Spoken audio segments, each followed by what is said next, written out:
Paris, the city of love, brings one of the most loved international football tournaments back this summer as part of the Olympic Games. Eyes are peeled for this competition to see upsets, victories and breakout stars. But this time, the landscape has changed. Summer 2024's Olympic Games are going to be nothing like anything before it.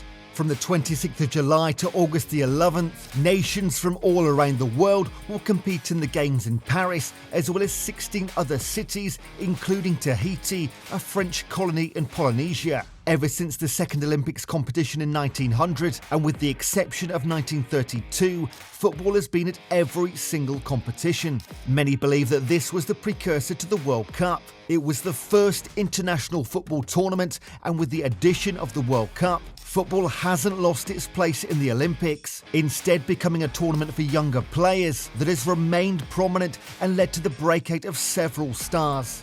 Shockingly, the most football Olympic game wins comes for Hungary, who have 3 gold and 1 silver, just to show you how insane this tournament is. Still, the football at this year's Olympic Games are bound to be much different from any we've seen before. In this video, we'll examine football in the Olympic Games, starting with the history of how it started and how it's evolved to what we see this summer. Now, remember how I mentioned that football at the Olympic Games didn't lose its place after the birth of the World Cup? Well, you could do well not to use your place on this channel if you subscribe and ring that notification bell. Also, your likes on this video give us support. Plus, drop a comment in and tell us who you think is going to win the Olympic Games football tournament this summer. Now, as mentioned earlier, football or soccer wasn't in the first Olympic Games of 1896. Back then, international football was still new. They started with demonstration games like at the 1900 Paris Games, and subsequent ones like the 1904 St. Louis edition did feature football, but these were more like exhibitions. Club teams and non-official teams played, not international teams. However, things got more serious in 1908. The London Games saw the first proper international tournament organised by the Football Association. However, only 6 teams were invited: Bohemia, Denmark, France, Hungary, the Netherlands and Sweden. Players also had to be amateurs according to Olympic rules. This meant that countries couldn't send their strongest squads. A major turning point came in the 1924 Olympics. The Paris, again, Olympics finally allowed professional players to compete, significantly boosting the prestige and competitiveness of the tournament. Uruguay, with its powerhouse professional squad, dominated that year and the next competition as well, which is also why they have 4 stars on their World Cup jersey instead of 2.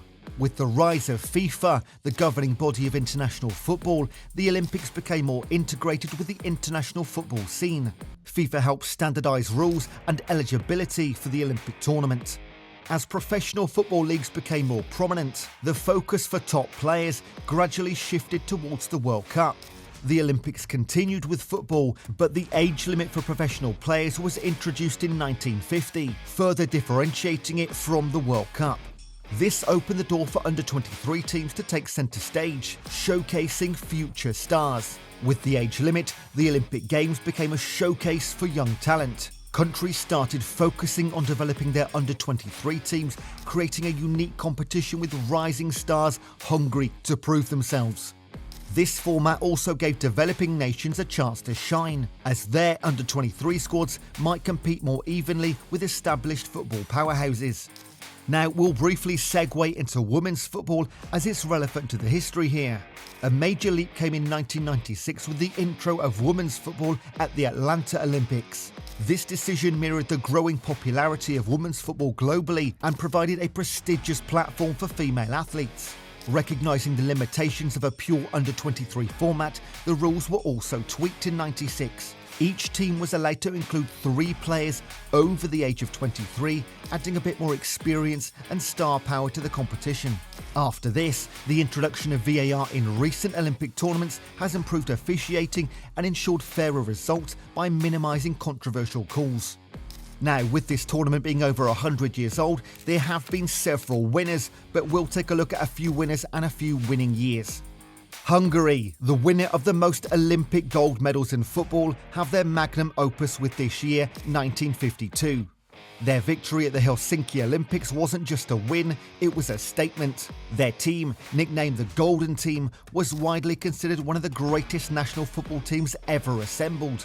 The team boasted a devastating offensive lineup, featuring legendary players like Ferenc Puskás, Sandor Kocsis, Zoltán Csibor and Josip Bosik. Their magical Magyar style of play emphasised speed, creative passing and clinical finishing. Opposing defences simply couldn't cope with their relentless attacks.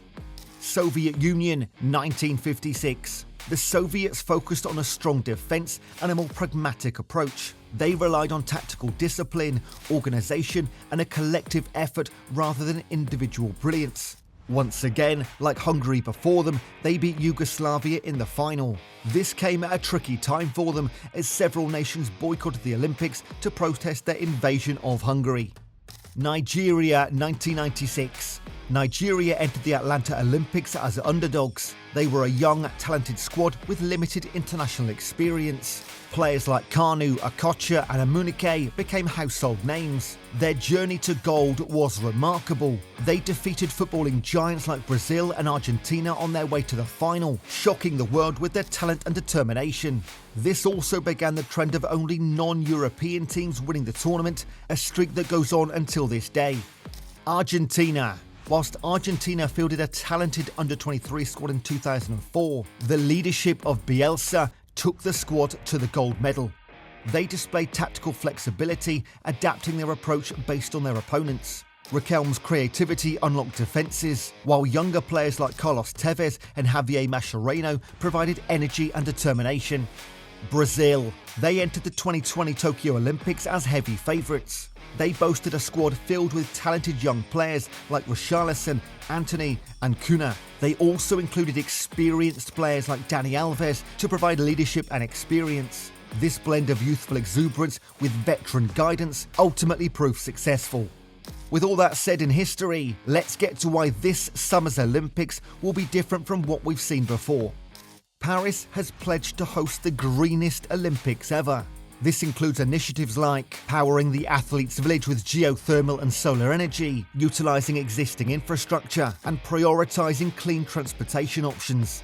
But just looking at the football, the schedule is different from usual years. The entire competition will be played out in just 16 days, with all southern match days hosting multiple games, though at different times. This means you can catch every single game in just 7 days, a dream come true for die-hard fans. The opening match is on July 24th, featuring France at the Stade de Marseille. The gold medal match will be held in Paris, while the bronze medal match takes place in Nantes.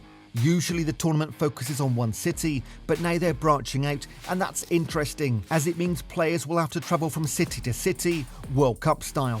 France, the hosts, also have the chance to break the streak of no European win since 1992, as they go in as one of the favourites. Philippe Diallo, president of the French Football Federation, has expressed his desire for Kylian Mbappé to lead the French under-23 team. Mbappé, a global superstar, would undoubtedly boost the team's chances of gold and generate immense excitement for the home crowd.